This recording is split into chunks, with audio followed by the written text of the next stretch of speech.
Hi guys, hope you're well. So, Chronometer Corner, got myself a throne, and today it's all about your opinion. This is a watch review with a difference. It's not going to be what I think, it's about what you think, and it's all about the Amiga Speedmaster. Hi, I'm Andrew.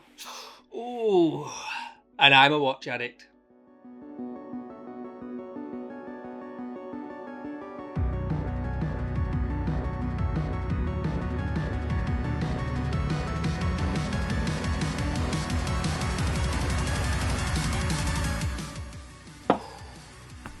Hey guys, welcome to the show. A little bit of a difference. I haven't really bought this chair, especially for this. The wife wanted it out the playroom, so I've had to bring it up here. And actually, what a result! It's really comfy.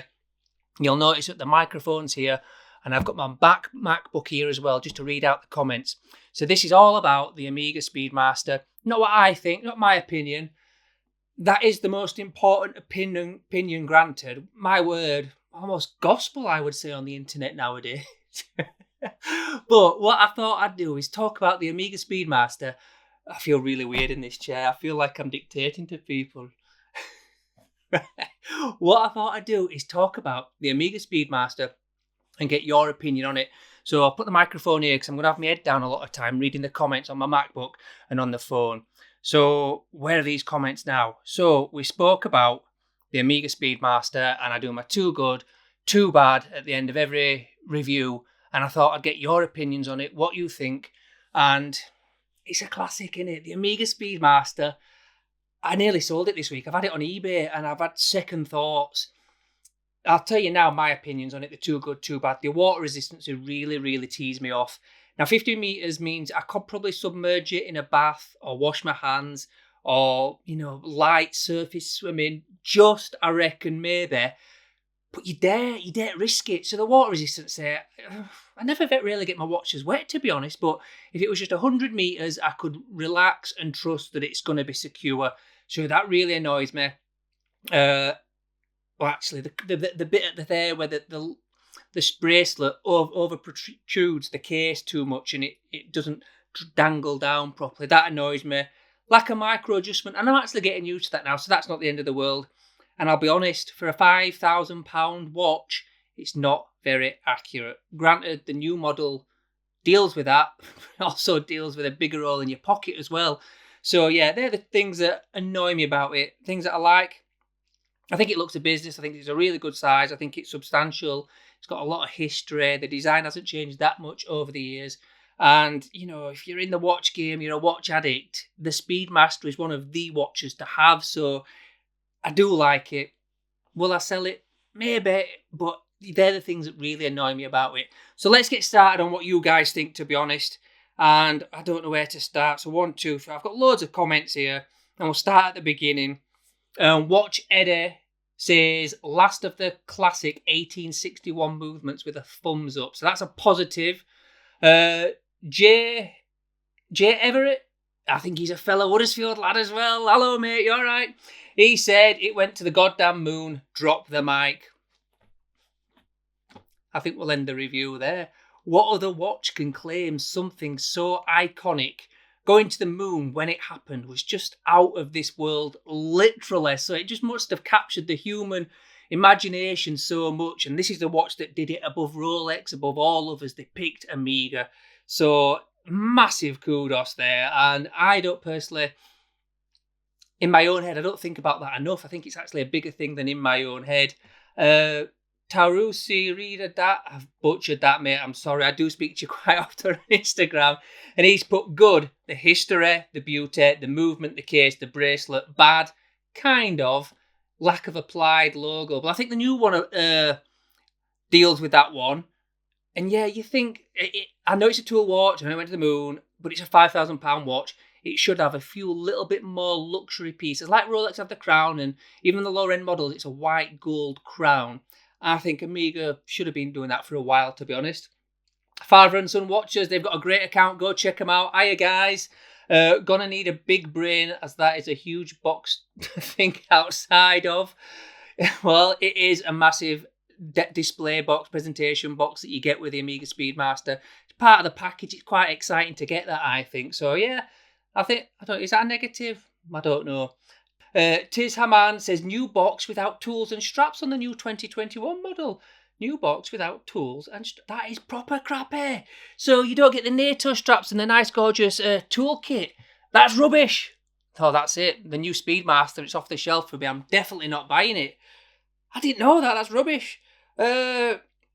Pigeon Greg. I love that name, Pigeon. Greg must be Mr. Greg, shall we call you? Good. It's an absolute icon. Massively agree with that. Bad is poor. Well, that is a negative, mate, yeah. Fraser Watchbox. Fraser's Watchbox. Sounds a bit sinister and creepy, doesn't it? Watchbox. But he's got a great account. Go check him out. Best looking of all the bracelet styles, but the worst fitting for adjustment. That is true, I'd say. Yeah, it's pretty crappy on the micro adjustment front, as I've said. Fat Sammy, lack of bracelet tapering, lack of micro adjustments. The £280 clasp upgrade is great. It is. I've bought that for an Amiga Planet Ocean and Speedmaster in the past, and what a difference that makes. It is big, so you've got to be prepared to wear a lot chunkier clasp on your wrist, but yeah, you get the micro adjustment there. So yeah, good idea. And then he's made another comment. Great movement to look at. It is. It's gorgeous, isn't it? That case back, regardless of the crappy accuracy, it is. You just turn it over and like, oh, nice behind. Versatile watch, a great strap whore too. It is a strap whore. Dirty little Speedmaster. IB travelling. He must move around a lot. Thick watch, no taper on bracelet and big clasp. Great design and readability though. Yeah, fair enough. Paul Toze, looks great. Can't argue with that. Tommy XT89, good. Design and legibility, bad. Not water resistance enough, true. To submerge, not automatic winding, poor clasp. Yeah. Mr. No Day, the legend that is Mr. No Day. Me and him went to junior school and we reconnected through watches, through Instagram, and he's actually lived in London for the last 10 years. He's a legend in more ways than one, and if you keep an eye out for future videos, he's going to lend me a Tudor Black Bay 58 in black to do a comparison with my blue. Mr. No Day, mwah, there you go, pal. Oh yeah, his comment, hang on. The Space Link story is more relevant than the watch itself. It doesn't live up to the hype. Ooh, ow, bitchy. He bought one and sent it back after a week. He's worse flipper than me. And it the moon story is bigger than the Speedmaster physical watch itself. Is that a good thing? I don't know. Of course it must be, because the hype, it's just built up into this iconic thing. And yeah, the story is bigger than the watch. But is that a bad thing? I don't know. Let's go. Mr. Basto, good. New bracelet, new caliber on the new watch. Bad, boring dial, big case, price. The price is a bit of an issue. Boring dial kind of is, but that's what makes it a strap whore as well. Big case, not as big as you'd think. The actual bezel only measures 40mm for me, so I find that all right. The collector's journey, the fact it was actually inferior to the Mark II in design. So I don't know if that's a positive or a negative, but the Mark II is a gorgeous watch. I've tried one on Ernest Jones once, but it was heavy and it was chunky and it put me right off straight away. But dear, I have one, Hesalite. Boo! And love it. It's timeless, however, not really a beautiful watch. It's not. But I think the less beautiful watches are the more tool-like watches, and they end up being the watches that you wear more. For me, anyway. So I think that's possibly a positive. Golf Romeo, good. Everything, bad. A bit difficult to wind. If only the water resistance was a bit higher. You're spot on with that. It really is frustrating. Yank the mic, but the box it comes in is so amazing. Mike, you are spot on with that, mate, yes. Mr. Rolex 69, terrible bracelet for the money. I won't go terrible. I think the bracelet's really nice. I think it's a lack of micro adjustment. But I actually find it a perfect fit. It's sitting on me now and doesn't ride down too much. Just one of those things, it works perfectly for me. Anything else? Full lock 86, very subtle. Is it? I don't know if it is. Josh 312, Pipikaka. I think that must be in his native tongue for you are handsome, because I have no idea what that is. The below the Lunar Pilot, in my opinion, offers a similar package for a lot less. It's quartz, but still.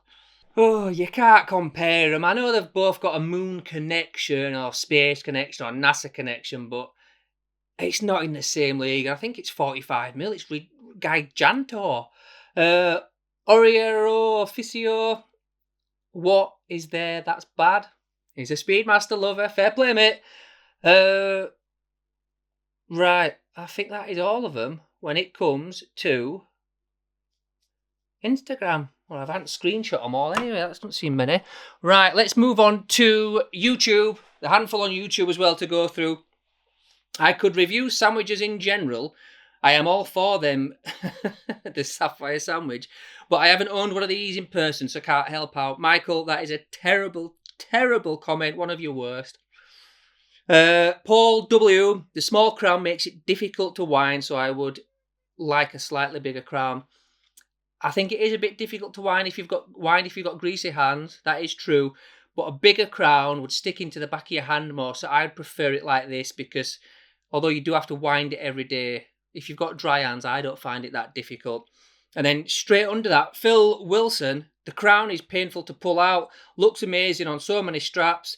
Mrs. shouts at when you buy one. Yorkshire! Hey up, lad. It must be a local boy. And then Andrew W.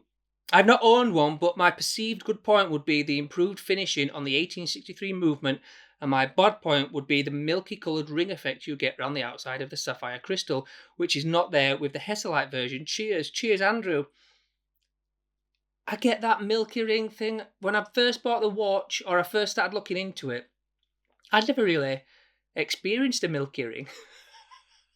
But what I mean to say by that is I'd never noticed it on the watch previously or when I bought the watch. It's only when there's people banging on about your milky ring, I'm like, I thought it were something something infectious. So yeah, it's not a big deal for me in that one. Michael Lindsay is a great commenter on my YouTube channel. Thank you, mate. You're always putting insightful and helpful comments. And he's actually owned this generation that I've got on my wrist. And he says the positives are the lug-to-lug length offset the case size. I'd say they do, but then they protrude out from the bracelet, which really, really annoys me. Legible dial, classic, no-nonsense design, true, history and legacy. They're really good positives, Michael. Well done. Negatives, water resistance, ka-ching, yeah, big one. Non-hacking movement, yeah, that really shocked me when I first bought the watch that you couldn't set the seconds accurately. It blew my mind that you could buy such a watch and it not have it. I know it's harking back to the way it used to be, but yeah, not good that. Relatively loose timekeeping. I'd say really, really relatively loose timekeeping. It's my worst expensive watch for timekeeping, no doubt. Ubiquitous and somewhat bland. Yeah, that's fair enough. Rob Stone, Iron Mate. The good, classic design, the hallmark of Amiga, dependable, great history, robust, great size for some. Excuse me, a chrono, an Amiga. Yeah, looks great on a leather or bracelet. The bad, case and bracelet scratches easily. I found it to be okay on that. Not the best clasp, fair enough. A minimal bracement adjustment, that's a big manual wind. For some, this could be an issue. I quite like it. If it had a date and it was manual wind, that'd annoy me. But the fact that it hasn't got a date and you can just wind it up, it's relatively easy to set the time and away you go. I don't mind that. I quite like that. It harks back to a different time. Accurate, but not as accurate as most Swiss watches. Big time. Large for some, yeah. Too many different iterations of the watch and have been produced over the years. Too common for some. Yeah, I think it is, isn't it? Every man and his dog on Instagram's got a freaking Speedmaster. Overhyped for some, possibly, yeah. Non-hacking movement, 1861 movement, yeah. John Coyle, sorry mate, never owned the Speedmaster, so would only be giving second-hand review. That's what I'm doing now, mate, crack on. Good idea and hope it gets a good response. Well, fingers crossed. I'm just recording it now, mate. So there are all the different opinions of all you guys that have bothered to get in touch. Thank you for getting in touch, guys. What do you think of the Speedmaster ultimately? Is it a watch that you could go out and spend between 4,000 and 6,000 plus for the new model now? I think you've got to get it on bracelet. I think it's a waste of time getting it on that NATO or the black new one that they brought out. The 40mm version that they brought out, the 50th special edition with a leather strap on. Now that's mint. So yeah, let me know, guys. What did you think? Has this been a waste of time? Does everybody just like the Speedmaster? I think most people do, don't they? I know I like it. I know I've had second thoughts about selling it. I don't know if you've noticed these watches here. This is a Rolex Explorer. Ooh, and a Omega Aquaterra. These have been sent in only on loan, so keep an eye out for those videos coming. And he said I can actually wear them as well. So top man, you know you are. Thank you very much. I'm really going to enjoy these watches a little bit. I'll be careful with them, don't worry. Right, guys, so we'll part with a bit of wisdom from my newly found throne. Excuse me. It's a good one. So we're talking about watch sizes all the time. 30mm are too small. 41 is just right. 42s are too big. If you know you're going into a jeweller's to try a watch on and you know it's a 41mm watch, what you need to do is one of three things. Two things. Go into that shop wearing a 41mm watch, or don't wear a watch at all. Because if you wear a 39mm watch and then you take it off and put a 41 on, it's gonna feel massive. And if you go in with a 42mm watch on and you're trying a 39, you're gonna think, oh, it's too small. And actually, as a man, if you wear anything from 38, 39 up to 42, they're all gonna fit you. No one's ever gonna look at your wrist and go, oh my god, what are you doing? That's too small, that's too big. Unless you're a giant of a man or a midget of a man, you'll be all right with those size watches. So I know from personal experience, when I put a 42mm watch on and then change it for a 39, it takes me ages to adjust to it. So when you try to make that snap decision in a jeweller's, you're better off with a clear mind and not wearing any watch at all to try it on. I think that's pretty good advice for once. Right, guys, over and out. I'll see you in the next one.